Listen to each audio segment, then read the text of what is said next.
Hello everybody, Fearmy Games here with the next episode of my Total War Attila, playing as the Byzantine Empire in the 1212 AD mod. It has been multiple turns since our last episode, but before we get into the episode, there is some housekeeping business I want to get out of the way first. First up is, if you guys are also watching my Total War Rome Remastered playthrough as Spain, you may have noticed there's no episode on Monday. The reason why is my Rome game keeps crashing when I boot it up, or when I get to the campaign, there's a bunch of black boxes all over the campaign map. I've tried reinstalling it, verifying integrity of game files, nothing has worked so far. It's the only game that I have a problem with it. Even if I start a new campaign, it has the same problem, so it's not just my campaign file. I have no mods or anything in it, so I don't really know why there'd be an issue here. But there has, so there won't be an episode of that one until it gets patched. I apologize for that one if you guys enjoyed the series, but that's just how it's going to be. I was looking pretty forward to it because I figured out how to change my capital, which was very useful. But in this episode, now that that's out of the way, I've also started a new series on every Tuesday morning. Should be first one should have come out about 2 days before this video comes out. Where I'm playing as through BattleTech. It's a turn-based, tactical kind of game, similar to XCOM if you've ever played that one. Feel free to check it out. The first episode's 2 hours long. I apologize for that. But you could kind of skip the first 2 hours of the if you can honestly skip the first 2 hours. Skip the first hour of the episode if you got I'd spend so much time reading the lore dump they give you. Looking at the cutscenes, deciding what I want my character to look like and be like. But after about the first 50 minutes, I think, is when I get to the first mission that starts off the whole story and ends it off there. I got so interested in keep playing it, though I immediately did part 2 right after part 1. I was like that interested in keeping going, so hopefully that makes you guys interested in looking out. Now back to business over here. It's not too much crazy had happened at first. I held Tana. Over here, Bulgaria had sent an army to actually wipe out the Olusujakai remaining army that kind of been running around. If you remember, the rebel army was chasing them off, but not actually. What the hell was that? But it was not actually killing them. But what ended up happening is they came down here. Bulgaria attacked them with a very weak army, so leaving them only 4 units left, very weakened. So I just came down with this army, wiped them out. So now the Ulusujakai is gone. It was just a quick auto-resolve battle. Over here, I had a huge problem. Lydia rebelled against me. And so what happened was they rebelled against me, and then Smyrna was put under siege. So for so many turns, my food dropped to 0.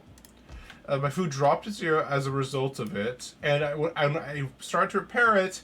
The army, initially I chased them off with the garrison army that was in Lydia by default, but then they came back and did it again. So I was back in a problem situation, so I had to send the army, I had to send an army over here to just sit on Smyrna so it won't rebel again, because I can't afford Smyrna to rebel against me, because without that one, I have so little food.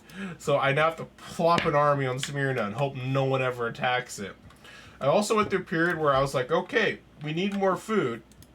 So in the places that are now a little bit more stable in terms of sanitation and public order, I've started converting a lot of my docks to fishing jetties instead of trading places. That way I get more food spread out from multiple different sources in the hopes that one city going down won't wipe everything out. In the meantime, my group of fire and steel here, they almost all were wiped out by starvation, which is so what happened is I was like, once the thing came down, apparently Suwar is too different from my own, I guess my own culture, that I couldn't actually replenish back here. So I moved down to Derbent.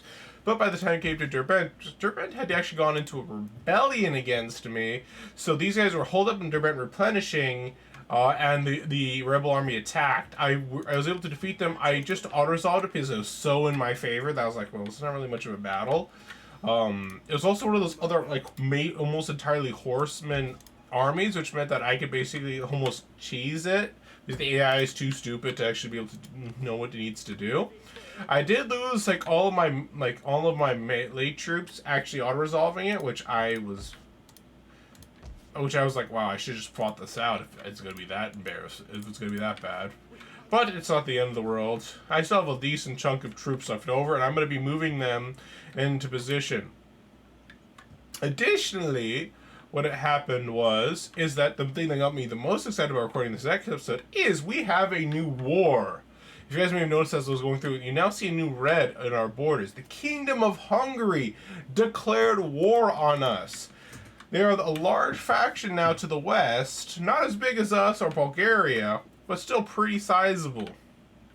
They called their allies Venice to help, but Venice was like, nah, bruh. We don't want to get involved here. So now it's just Bulgaria against myself. Sorry, it's now Hungary versus myself and Bulgaria. Rome, I think also Serbia. I think Serbia joined us in the war as well. Yeah, Serbia joined us. Serbia might be wiped out, which is not the end of the world to me, if I'm being totally honest with you. But one thing that is a grave travesty in terms of my relations with, like, we were such good friends, but they betrayed us. They did not join us in the war. I guess it's because I wouldn't be as big warmongers as them. But as it stands, we no longer have any treaties with Rome, which means I am actually bringing this army Fire and Steel over to the west here to try and get ready to make war on the Seljuk Sultanate of Rome, as they have now betrayed me and they have no allies left, actually, as the caliphates that were so strong in the early game have all fallen to the Christian dominions here, especially the Republic of Pisa and Genoa, and all around a problem. And in the meantime, when Hungary declared war to me, I don't have a sizable army ready to fight. So while Bulgaria is kind of playing like a little bit, is kind of being the guys in the middle, things just kind of holding things off for me. In the meantime, am trying to make my armies a little bit full. This one, I kind of ran out of money as I was recruiting my army. But the thing is super unfortunate. I have an army in Tana just stuck here. This is my only full stack right now. But I can't leave Tana, because Tana will start immediately going into rebellion, and I'll have problems there. This army here is super damaged and needs time to replenish, but it's probably my strongest army in terms of experience. These guys are maxed out in terms of experience. But if I can get these maybe to Philoppolis in time, I can swap them out and get them to maybe to swap out with whatever is being made here to make a decently sized army. Smyrna is also kind of locked down here because I can't afford Lydia to being attacked, or else there'll be major problems with our food again. So we're kind of in a very awkward position where our main strength is kind of locked down. So I'm desperately trying to recruit a new army in Philoppolis, and I plan to make another army in Kiev. Though I ran out of money before I could do so. That way we can be in a position where we can attack Hungary from the north and from the south. If Bulgaria happens to lose a settlement or two before I get there, I'm not going to cry a tear of sadness, because if you think about it, if they lose territory and I take it from them, that means they're that much weaker if I have to go to war with them.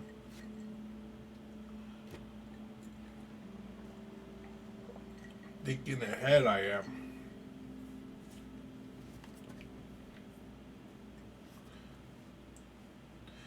Alright, let's see. So, now it's kind of the situation as things stand. You guys didn't miss any big battles. Just a little bit minor things where I put down a rebellion here. That wasn't really even a threat of an army. So we'll see how things go. One thing I hope that Kiev now actually has a garrison. Because I remember I thought Kiev, oh, this is going to be a nice strong garrison. It's a big settlement. I put garrison stuff there, and then suddenly I found that it was just taken, my casualties been walking by. But it's been many turns since then, so hopefully now it has a garrison in case somebody actually attacks it. But we will see. Hopefully, if I'm attacked... Oh, I kind of forgot that Rhodes had a rebellion next to it. I'm not gonna lie, I kind of forgot that was a thing. On the bright side, lots of noble births apparently. Oh yeah, this guy just keeps having wavering loyalty, but I can never find him. So this guy... Wow. Prepare. Prepare. We won't let him assassinate members of our family. Only I'm allowed to murder my family. Wait, this is literally a 4-stack. Rhodes could just say, fuck off. That's not even an army. That's just literally... Like, honestly, one thing that's kind of annoying, I'm not sure this is a till or the mod, but literally somebody just love tapping Rhodes is enough to completely destroy all of its buildings. It's like, are you kidding me?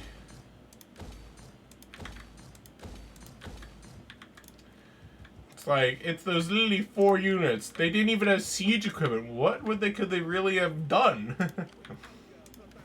Oh, this guy apparently has an upgrade. Interesting. Alright, so we can get some Varangian guards here. That one could be kind of a fun unit to get as a little bit of like damage troops. So let's get some of those guys in here. Get some nice powerhouses. I also want one unit of... I also need archers. I actually don't have a lot of archers here, so... Do these guys really have any difference in terms of missile damage? So my crossbows do more missile damage, but have less rate of fire and less range. It appears to be the main difference. And these guys are better, and my archers are better in melee. They have the same number of ammunition. So basically, if I want better damage per shot, it is the crossbowmen. But if I want the better range and firing ability, it'd be the crossbows. I think I'm going to go for the crossbows, honestly, because I think it's better to have the... The archers are less likely to die to enemy archers too. That's conflicting, honestly. I'm not gonna lie, I also kind of like the look of the archers a little bit more, if I'm being totally honest. let's go with the crossbowmen. So we'll start by making a decently sized. We'll start with making an army in the north, an army to the south. Hopefully that will all lead to some goodness, and thankfully, because of my because the fact that I'm trying to make individually my place is a little bit stronger, I don't need to worry as much about being attacked there. Let's see. About being attacked in roads. Why can't I recruit more? Oh, I can recruit more. I just didn't. So I want. Oh, I can't recruit more of the Gazmol. I can't recruit more archers. Why not? So now I want more cavalry units. Like one more unit of cav will probably do good for me here. Let's see. I already have ones. That'll be 2, 2, 2, 2, 2, 3. I can't recruit any more of these because I assume I'm out of population for those guys. I think we'll leave this for now and see if I can recruit in the meantime later on another unit of the archers. So Philopolis, I do also want to start recruiting more troops if I can. So here I got some Rus mercenaries. So basically, instead of going for engine guard here, I got some Rus mercenaries to see if those guys might be a decent holding force for myself. I can get bow cavalry, but I kind of would rather get the crossbowmen out of all of those options here. And maybe one more unit of some more cataphracts. Probably be a good thing too.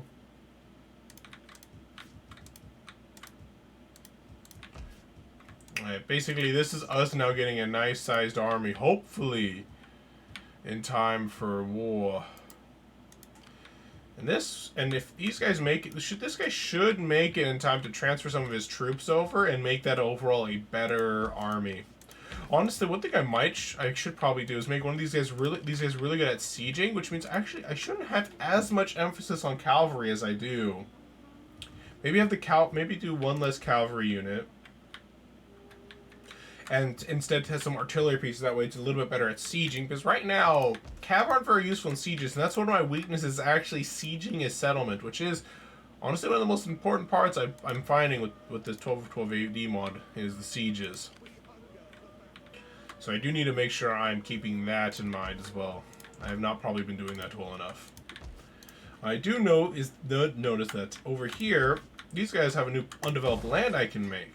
So these guys, I want to put in a fountain for sanitation purposes, and also get some nice public order and growth out of it too. Overall, it's a win-win for me. The adjacent areas get some nice sanitation. That one gets better growth and public order. Very nice in my view. What's nice is that I'm starting to not need to have my armies camped over in the east as much anymore, which is good. Though I will need an army in the east before I attack Thessalonica, which actually I do have an army at Tana. In case Bulgaria does go to war with me, because I'll need to lightning strike as much of Bulgarian territory in the east as I can to try and wipe them out, so that way I only need to worry about them to the west. Now, the bright side, this war with Hungary will tire them out a little bit as well, which is good. I think that's all I can do this turn, however, so we're just going to end turn. But first, I want to check to see if there's anybody I can trade with. Because in any game I'm playing, I love trading with people, except the people I plan to kill. Thessalonica being one of them. I should check the political situation. I don't remember what the situation is anymore. But I am really curious to see. Yeah, even though there's no battle at the start, I wanted to record this video because I'm like, oh, big war starting. Let's see how things go down. We're gonna rush job our troops. We're gonna get things ready, and I'm just gonna talk to you guys, and we're gonna have fun. I figured, even though this is not like this is not me building cities and stuff like that. This is me trying to. This is a war. You're gonna see the movements of Hungary attacking Bulgaria. My troops getting prepared. How I think about that kind of thing. I figured that's good enough. Not really battle, but still good enough.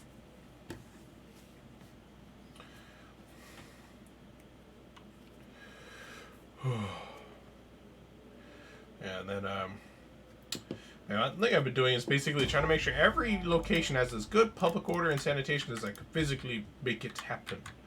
It is making it so food is a bit imbalanced, if I'm being honest, but not the end of the world. But yeah, I definitely want to get these guys' crossbowmen mixed into this army to make it a more fleshed out force, ready and raring to go for battle. This one, meanwhile, I don't know what I want here. I kind of want another Varangian Guard, personally. Just for the DPS factor, but I don't know how long it'll take for me to be able to recruit another one. And I do need a little bit more, like, ranged units, too. This ranged is strong. And let's see, I probably want... Which one has the best public order buff? 2 and 3. So let's go for this one. The reason why I'm trying to keep track of public order is I know for a fact that military presence is what's keeping this currently going. But it's not quite so bad that the moment I leave with my military, things are going to go bad. So I'm not overly panicked about it. But it's something I do need to keep in mind. Which is also why I'm looking over at the east, be like, anything over here needing to be looked at? It looks like just my new conquests are a little bit pissy, but no surprise there. These guys are unable to replenish since fighting off the previous rebel army. I think that was in a video. I'm pretty sure it was. No, they're damaged. No, actually, they're not damaged from the rebel army. They're damaged because of the fact that starvation was a thing for a little while. So I can recruit more of these guys, but for some reason these guys can't replenish. Oh, well, that's kind of weird. Hopefully it'll be fixed soon. Oh, I did have some people die. That's one thing that happened. One thing, and we're back to being respectable, which I was super happy about because, like, being powerful has way too many drawbacks in my view. So I forget, was these local threats? I think are the ones I want to make up. No, wait, these guys I would need a general. One thing I wish that generals were like better at was gaining influence. I'm like, oh my generals just get me enough influence to promote you people. Come on. That's like one of the things that drives me crazy. I love wavering loyalty. This guy is 9 out of 10. He's so wavering that he is almost perfect loyalty. Alright, so now I can start. So this one is good. My family is so big right now. Oh yeah, I became so desperate that I made Artemios a general. That's how desperate I was in trying to get things organized. Yeah, this family tree is a little bit big. Maybe I shouldn't have been marrying off all my family members. Be like, Be like, maybe we should just have a tree small as possible. You guys could just die. Thankfully, I don't have to worry too much about. I am a little bit concerned about control, but I don't think it will necessarily be a problem. I have high dominion, but less than half control, so I don't really know how that works, honestly. But we shall see how it goes. So this army is not going to be ready for a few turns, but in about 2 turns I can start transferring some army.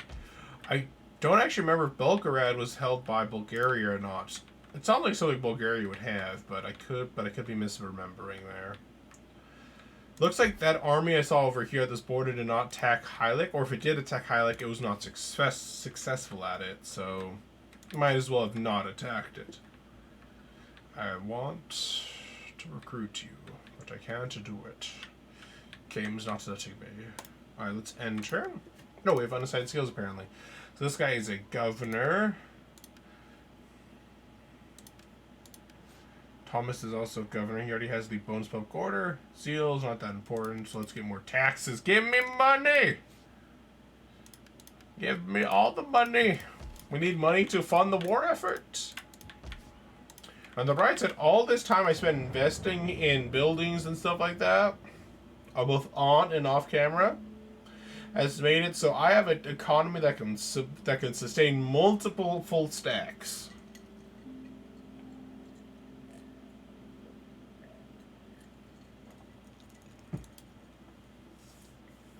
Without going bankrupt. I don't make much money, but I'll make more money by just killing everybody else. I don't plan on looting and occupying because I want to make sure I want to move as fast as possible. I find looting and occupying, well, you make some money, you're going to very fast have a lot of public order problems. While if you just attack and take the settlement, you can move a lot faster to take over the rest of their territory because you won't have to worry about rebellions popping up nearly as fast. Looting and occupying in 1212 AD mod. I'm not sure if it's Base Attila because I barely played Base Attila, to be honest with you. No, fuck off. But I find it's like just like the initial gold is nice, but the penalties are just making it really not worth it in my view. Oh no, my David is dead.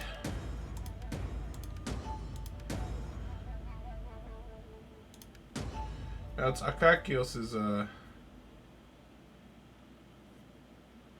I mean, I don't... Oh, who is this Pyros dude? Honestly, I don't really have a problem with him marrying Valyria. I need to marry off some of these people. I'm actually going to give him his blessing.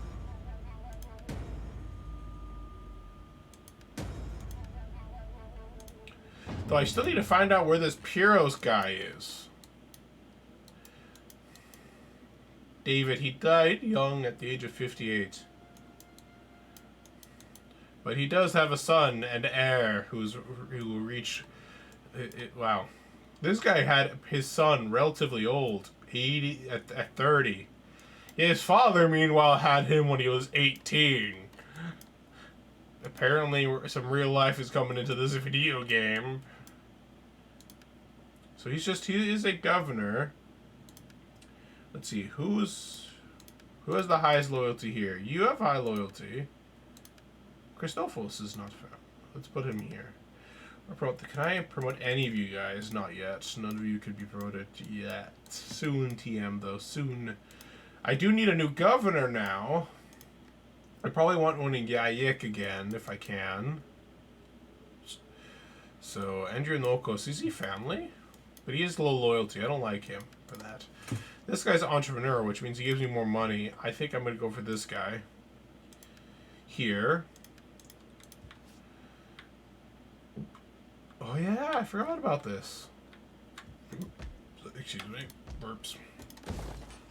Oh, now yeah, public order is going down now that I don't have a governor over there. What's funny is that the governor over there was my emperor, because for some reason I know when we started the campaign, the emperors were moved off of like any other jobs that they had, but ever since we had that weird emperor where he got removed from my family tree, all emperors after him for some reason could still hold their old job. I don't understand how. So here's what I want to do. I want to move all of these guys into that army. Ready for battle. And I also want to move in my... Ready for orders. What am I lacking? I have plenty of cav. I could put in some more melee troops. Ready for battle. On the move. But I kind of want to give him my catapults. The archers are actually probably a good idea. So I put him at a full 20 stack. Yep. So that one's actually, I think, not a bad army for taking over a settlement. Except me, I'm tempted to put in more infantry, though. Archers aren't a bad thing to have, ever. So I'll have 2, 4, 6, 8. I'll have 8 infantry and 6 archers, 4 cav, and 2 catapults.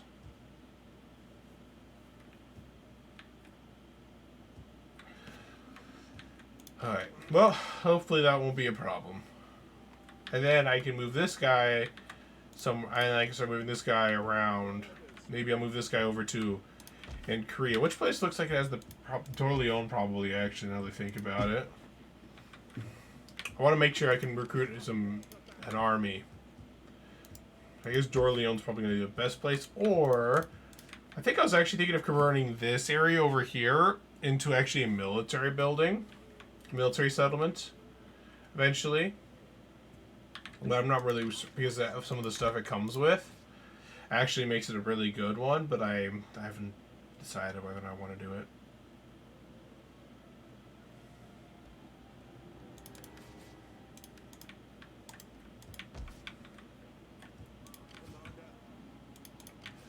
I think we're gonna have to end turn because I can't recruit anything. I'm in a position where I basically just need to wait 3 turns until we have this army ready. I have 3 turns until this army is ready, plus however turns it gets to this last unit. It looks like though I won't be getting what I want, so I guess I'm gonna, instead of recruiting more troops here, I guess what I'm gonna do is I'm gonna get another unit of infantry maybe. I guess I'm lacking crossbows. I should probably get cav.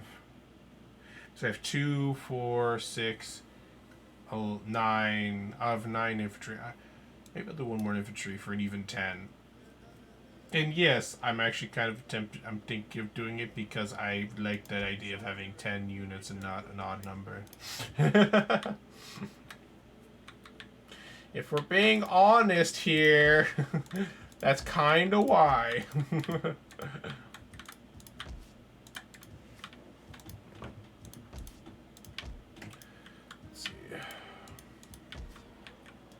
Oh, Sis needs gallows. I didn't even realize that. I'll need to do that ASAP.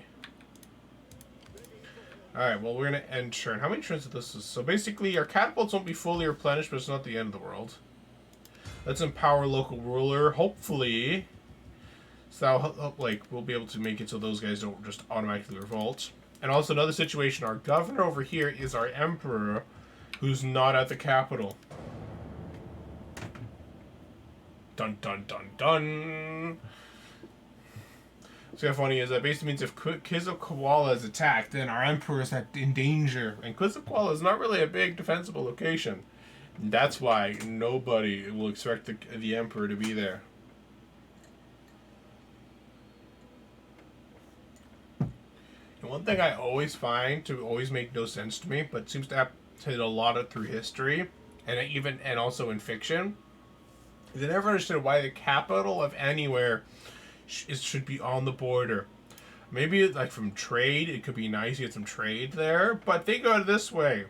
If an invading army just really, like in a lot of wars, just needs to take the capital, cut off the head of the leader, and usually they win. The war a lot of time happened, against France in World War II, for example, they took Paris. But they're super close to the border, then, it's super easy to get wiped out pretty early. And, I just think it's just not the smartest thing in the world to do. I'm not sure about you guys. I'm going to make this guy leader because he gets some bonus, the general there. So I need to start doing some loyalty tests on these people. I also need to get these my female family members married. His sister's actually is married. Okay. That guy is actually apparently open to the taking. So you're faithful and you are a domestic goddess. Let's do that. Marry him. You get loyalty bonuses from both of these. This general. This general is the most important one. That guy is actually the leader of my main army right now. Oh my wa. Okay. That's not a good thing. Commander. Ready for orders. We're going to do things a little bit differently now, good sir. We're going to swap who's leading these two armies. Because I don't think that's a good idea. I don't know about you guys. That doesn't seem like a good idea. To have, like, that not so friendly looking fella leading my armies if he's about to rebel. Very big problem. Very big problem.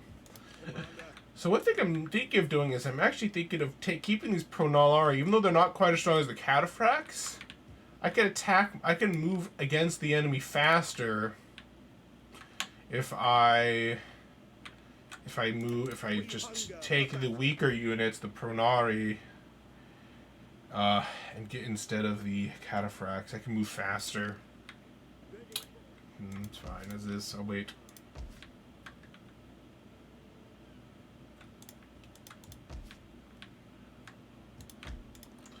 But I'm definitely concerned, though. That was not a good thing. I didn't even realize just how questionable that guy's loyalty was. So I can promote... Wait, this guy... Can I promote any of you guys yet? Not the rank that I want you to be promoted to. So, governors, generals... You are governor, but you already have a rank. I can't get you any higher. You're general, but you can't get any higher.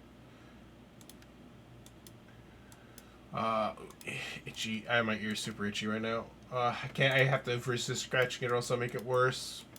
That's what happened last week. I have an ear infection, and it's gotten a lot better. But, you know, last time, but I also get super itchy a while back when it was getting better on its own, and I really pissed it off, and now I'm like, don't do it. Don't do it, even though I really want to, because my ear's itchy. Okay. Think we're good. What can I build here? I could build a garrison house, but I don't think these guys need it. Yeah, they have fine public order. Must resist itching the ear. Sorry guys, this will be distracting me for the rest of the episode and probably my next recording too. Alright, let's end turn.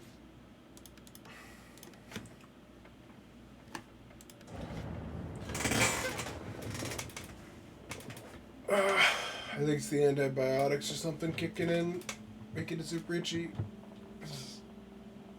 I took my second dose for the day about 2 hours ago.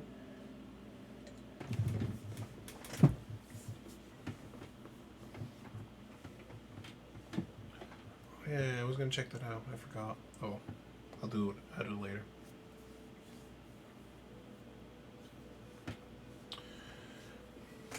Hungary is actually losing some settlements to Serbia. We beg for Nah, you've betrayed me. some arrangement that will give us both prosperity and strength.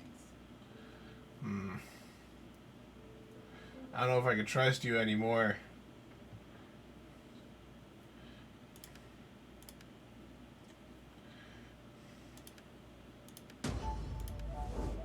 I'm just gonna end their military access.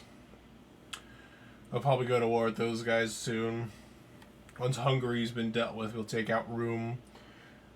I had goodwill for them, but no longer.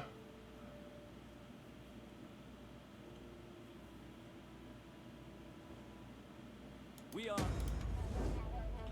Oh, I didn't even realize Tana had some rebels there. Well, those rebels made a big mistake. My whole arm, I have a large ass army right there. They're not really thinking things through.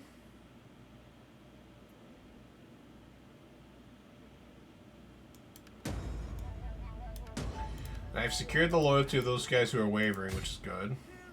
Fuck off, buddy.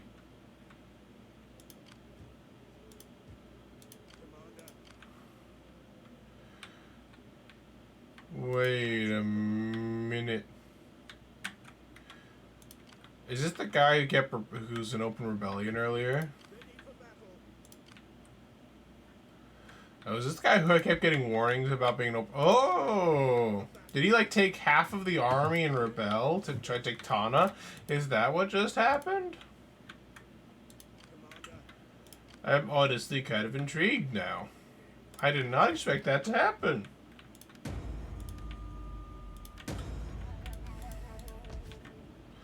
I did not realize that he was the general over there. Apparently there's two different Pyrrhuses, I guess.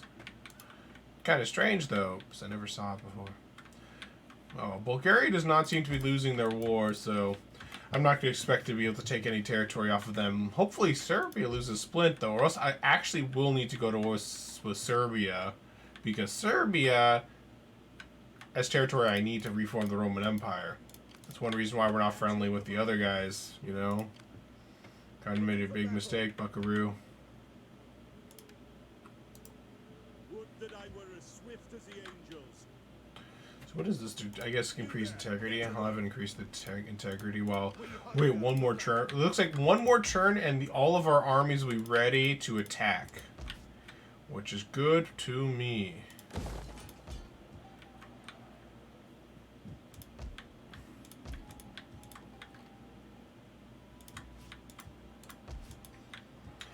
Let's see, I can upgrade this one. But what do I need so I have a gallows, I have the Orthodox, I have the hot springs.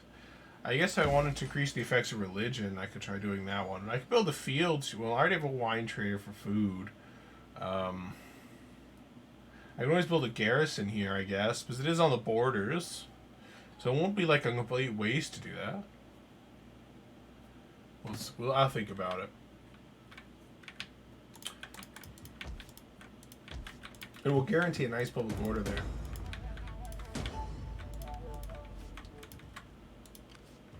Yeah, and once this guy kind of gives his stuff over there, I'm going to move him instantly south. Alright, so I think we're going to end turn, get this as fast as possible. This guy's a general, actually. Let me undo that.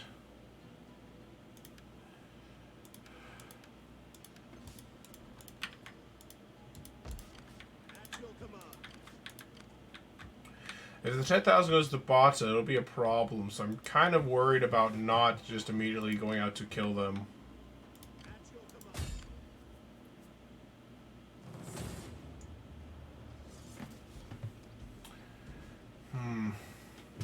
I think we can win this battle.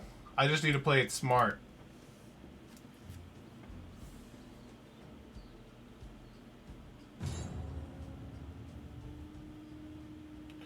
So we have the Battle of Tana, the Byzantine Empire versus the Nicene Pretenders, led by my former great general.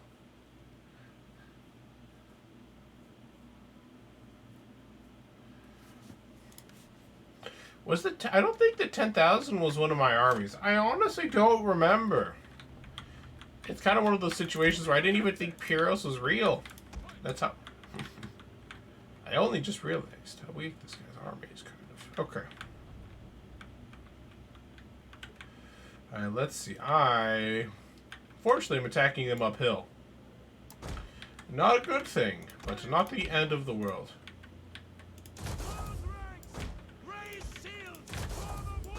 In the individual level, our troops are not the healthiest, but their troops are actually even less healthy than ours. We actually got a little bit of reinforcements compared to them, which they didn't get any reinforcements. So, we have the slight advantage in terms of numbers.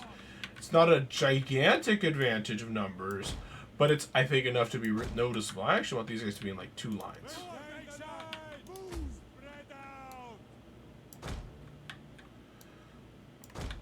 I think making use of that, I think that'll be the most noticeable probably when it comes to the archer advantage, because each individual archer I have is better every time I have more of something than he does, the better I have 12E.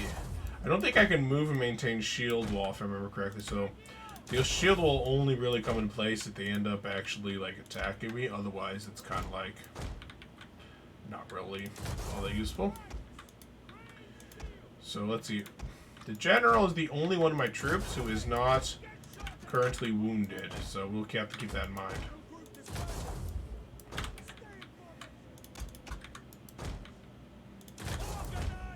We'll have our general be in a smart place as possible. I think that's what the best we're going to get in terms of how the army is going to be right now.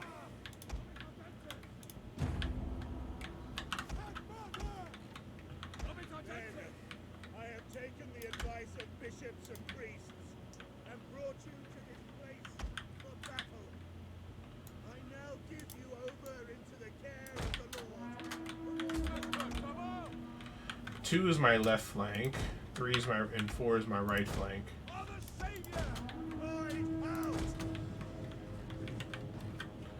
I have to be careful because I can't see the enemy, so I don't know where they're moving and repositioning themselves. There's one reason why I'm moving up into this tree line here, because I can potentially use that to my advantage, but I'm also kind of be a little bit careful about it.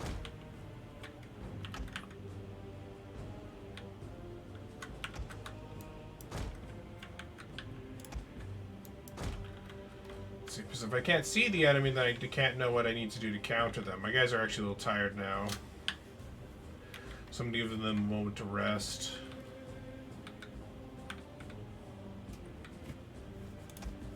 Yeah, they won't maintain formation, it looks like, in terms of like shield wall stuff.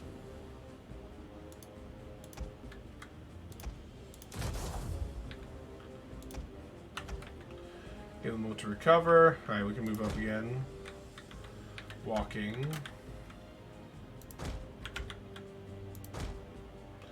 My general, I'm just going to give him number 3. So we don't quite know when the enemy's going to come. They must be beyond this tree line at the very least for us not to be able to see them. At this point, at least. Why are they exhausted when they're walking? That's kind of what the strange thing is. They didn't tell anyone to run. Or does moving in formation maybe make them tired? That'd be my only guess. Otherwise, it doesn't make sense.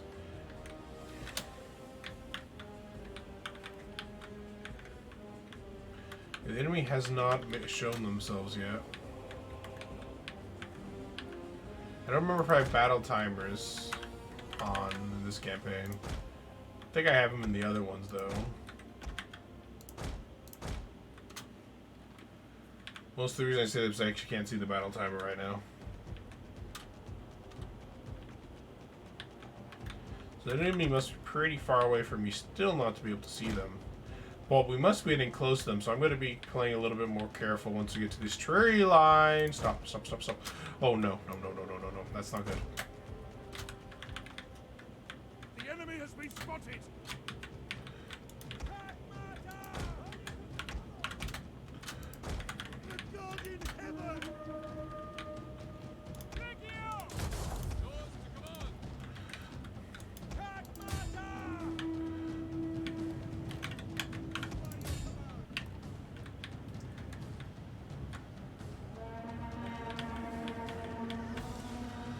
Charging at my shield wall.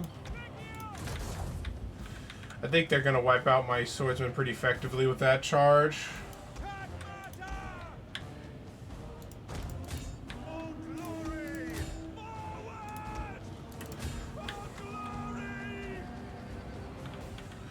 Where's my general? He's moving a little slower than I would like, which is going to cause some problems.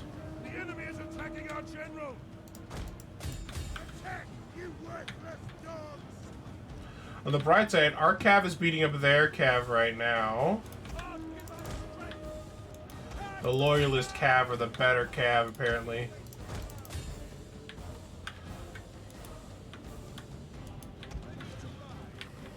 Makes sense. Only bad cav men are traitors to the cause.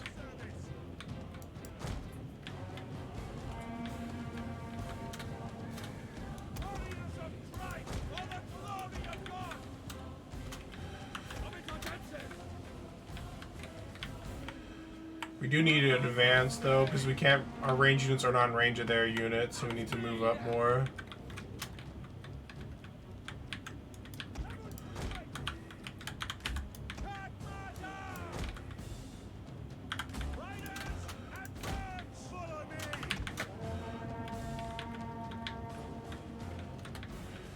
So now our units should be firing back at them effectively now, though they have the advantage of being in cover.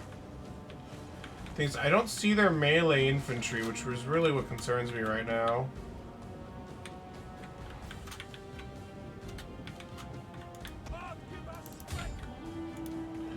The reason why it concerns me is because can't see their melee infantry. And I could potentially just attack them, but if their melee infantry is hidden, then me attacking them is actually the opposite of what I want to. So there's... So we found them. They're behind the troops here. Let's fall back our calves before they get put into too much danger.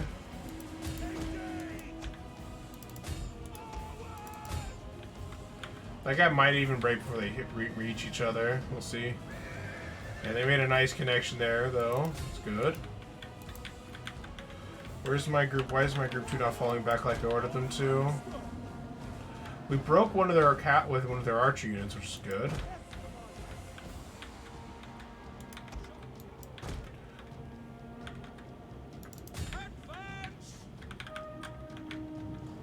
I'm gonna follow those guys safely behind my lines.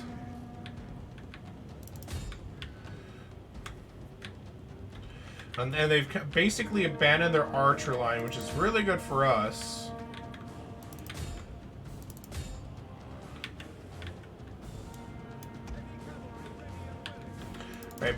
Almost abandoning their archer line leaves them open to being charged and they're not going to be quite destroyed, but they're pretty dang close to just being shattered right there. I need to follow my general back. He's in danger now.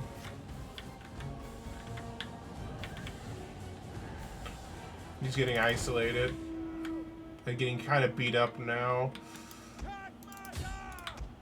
Save the general. Save the general! Why is he running so slowly? Why is this fuckboy so slow? Like, this is ridiculous. The enemy has killed our general. This is ridiculous. He shouldn't... Like, how did that guy just casually catch so easily up to my general when the general was the one who's moving first? What the fuck was that? That's just ridiculous. There's no acceptable reason why that should happen.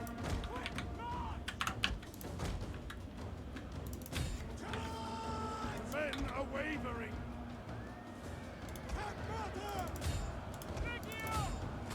The men have thrown down their weapons and are fleeing.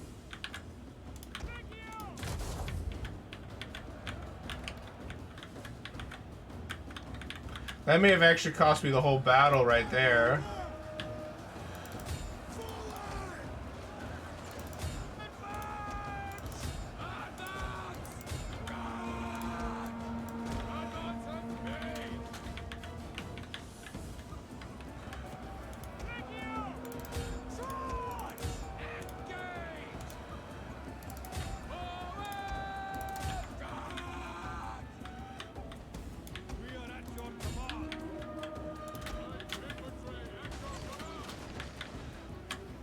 Focus fire that enemy's general down. That should be a really good, put us in a good spot.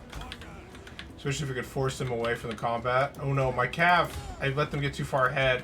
Again. Damn it! I didn't notice they were chasing those units down that far. I'm honestly throwing away every advantage that I have right now.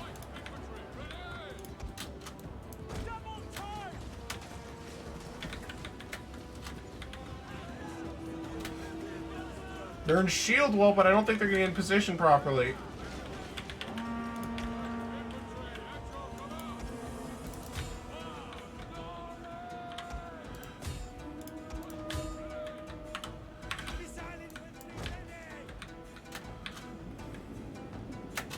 What are you guys doing? You were ready to fight them and then you just let them charge you. What the fuck? I've lost this battle. Partially because of my own stupidity, but partially because of the fucking stupidity of some of the game stuff here.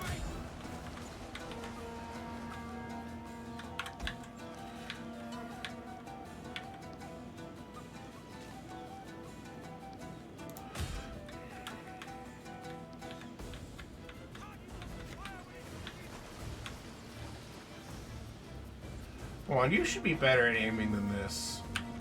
And this is actually kind of a frustrating loss because I know why I lost, and it pisses me off. I let my general get too far ahead. He got killed because he, for some reason, refused to move faster than the enemy general, and he got caught because of it. And then for some reason, my pike unit right there. Like, even though he was facing the enemy, I told them just move forward to catch them. They just lift up their pikes and just like dur dur dur dur dur.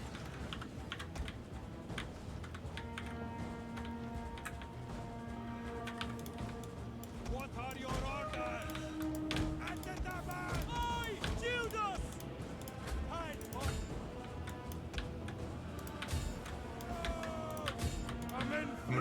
I'm gonna try and sacrifice this one unit here.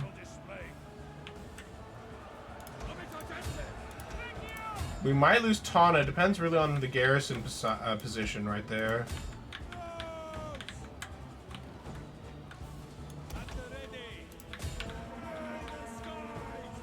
If I could go Pyrrhus, though, I'll consider this a victory for me.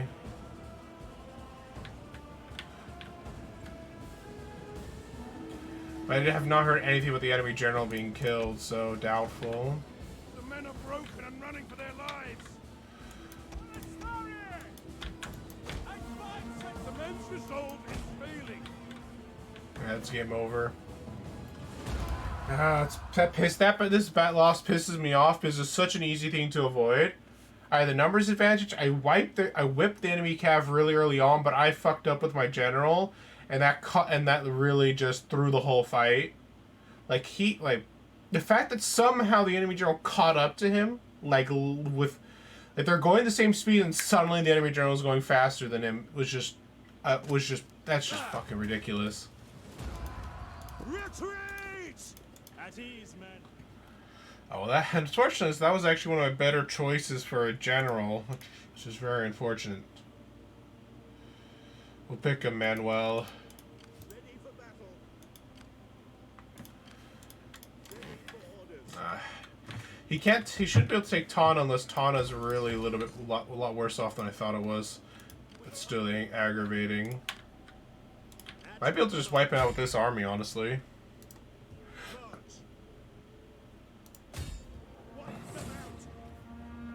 I think I can. I'm gonna see if I can just auto-resolve real fast. But if it auto-resolve doesn't work, then I'm going to just fight it out.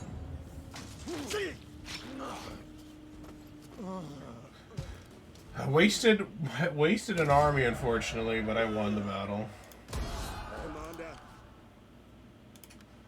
So that was, I just wiped out the Nicene Pretenders. That one was actually a threat in terms of because that one was actually from an army of mine. I didn't realize my general had gone on full-on rebellion there. But this is going to put Tana in a very bad position because now I had a full army sitting on Tana for a reason.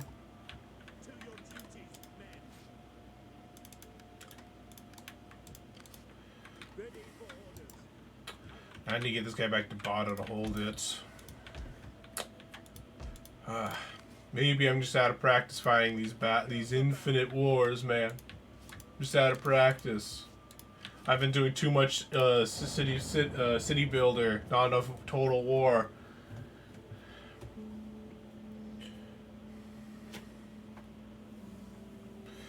I do need to double check to see what settlements I want to make into my military, because I do need a military base in the east. Because I don't really have the closest one is Trebizond, but that leaves like 6 settlements between like the Far East and that's kind of like the Near East one. We need a Far East one too. Alright, on the bright side, now I can move the army out from Kiev and send it west to start attacking Hungary in the north. Though I should probably not move out while it's winter, so it might delay me an extra turn if it's not spring on my turn.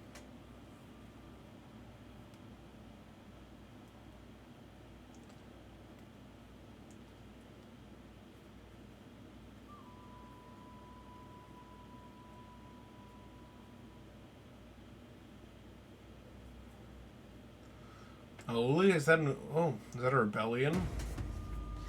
So okay, it is now. So is it this guy who is? So this general here has wavering loyalty now. But where is he in my lists? That's the big problem I have. Is like, okay, so but where can I find him in my politics to actually tell him to fucking not be a little wuss?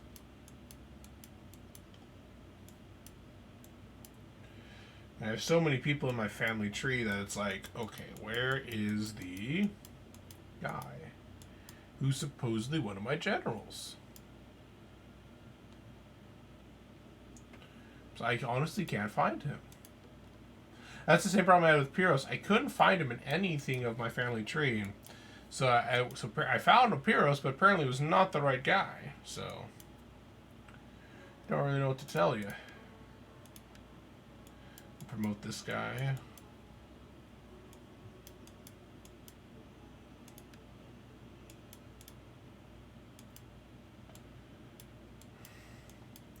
Yeah, since I can't find him, I guess I'll just kick him. So if I can't tell him to, shove off, then I guess I need to tell him to shove off in a different way. So is there a way to force details?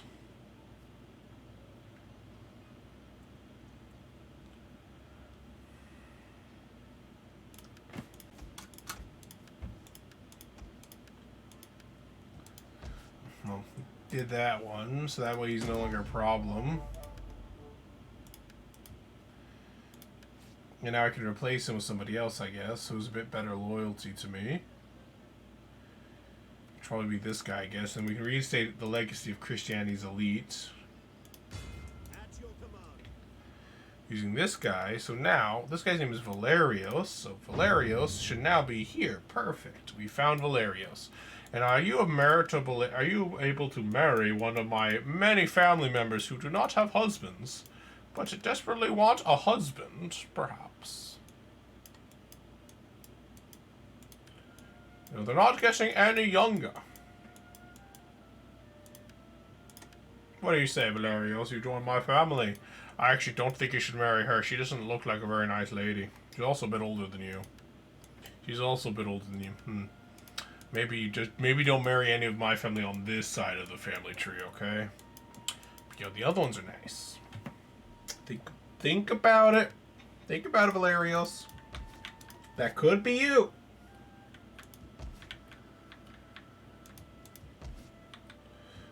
Alright, so now we're going to move up. We're going to send this army from Kiev west.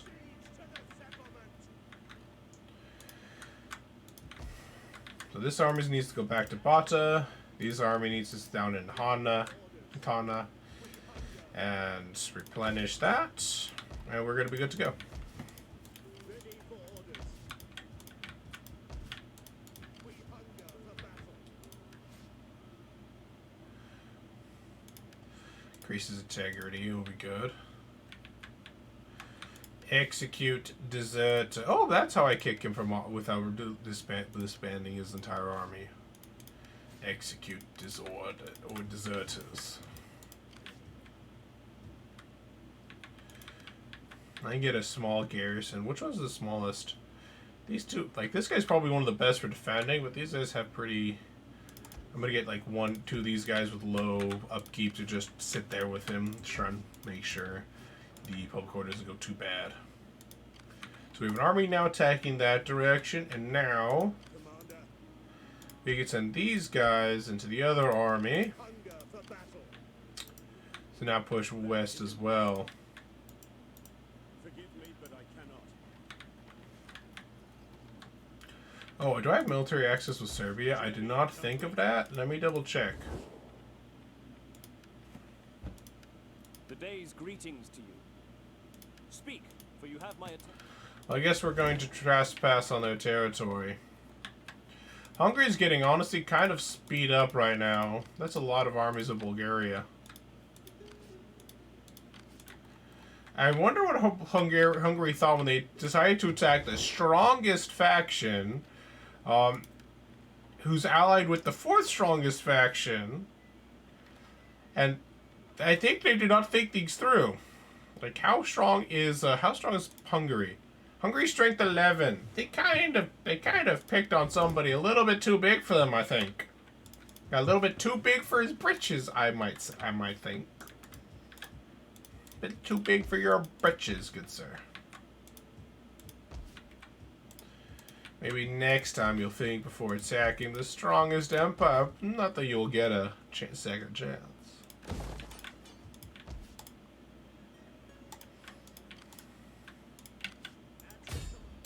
But I think that's we're an hour into the episode, so we're gonna call an episode there, guys. Sorry about me like really messing up that battle over there. Next episode will be a lot more active. We have 2 armies on the move, ready to besiege enemy settlements. We'll take out all of Hungary, make it under our control. We're building the Roman Empire bigger and better than ever. Meanwhile, in Philoppolis, we're going to make a new army in Philoppolis, and yet another one, ready to put it against Rome. Because Rome has betrayed us. Rome all of Anatolia will now come back under Roman control, as it should be.